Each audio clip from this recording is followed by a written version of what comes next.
Listen, I know you've been told that nasal breathing is the best way to breathe, but if you're still struggling, there's a couple of reasons why.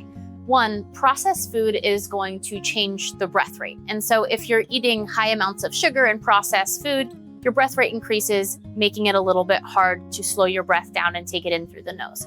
Another factor contributing to challenges in nasal breathing is the shape and the structure of the jaw and the face. So if your tongue does not have the ability to press up to the roof of the mouth and have that 3/4 of the tongue creating that suction cup, it's going to fall to the floor of the mouth, and therefore you're going to have to open the mouth in order to take a breath in. So those are just a couple of things that you can look at in your personal life. How are you eating and how diet's affecting your ability to breathe through the nose, or how hard that is. And then again, facial structure and change. You can look at palate expansion, and that can help give you the space for the tongue to fit properly and then make nasal breathing a little bit easier.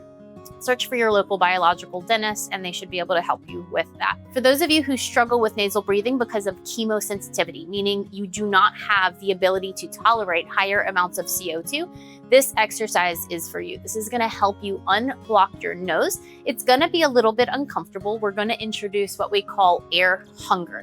I don't want you to starve for breath though. So when it is time to take another breath in, don't gasp for air. If you've gasped for air and you feel like you have to take that emergency breath and you've just held a little bit too long, the next time you do it, hold for a little bit less time so that the inhale is a little more comfortable. Although we are trying to induce some discomfort. When you're trying to build a muscle in a gym, we have to apply some resistance. We have to put ourselves in a little bit of discomfort in order to improve. So that is expected here.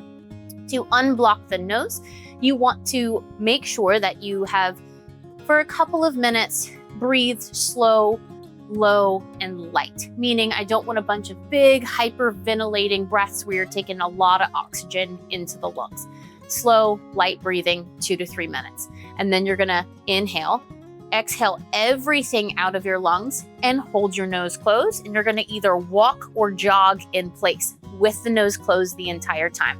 You're gonna start to build up a sense of air hunger. And when you feel like it's getting slightly intolerable, release your nose, take a slow breath in, recover for a minute. You're going back to not big, deep breaths, but slow, steady, low, deep breaths. And then you're gonna try again. Do this 4 to 5 times. Over the course of a few weeks, you're gonna notice that it's a lot easier to breathe in through the nose. To increase your resistance for nasal breathing and to make it a little bit more challenging, you're gonna practice nasal breathing the entire time you walk, run, or do any sort of exercise activity that's not putting you in too much of an intensity to where you're being forced to mouth breathe. We always want to try to nasal breathe through the nose for as long as possible.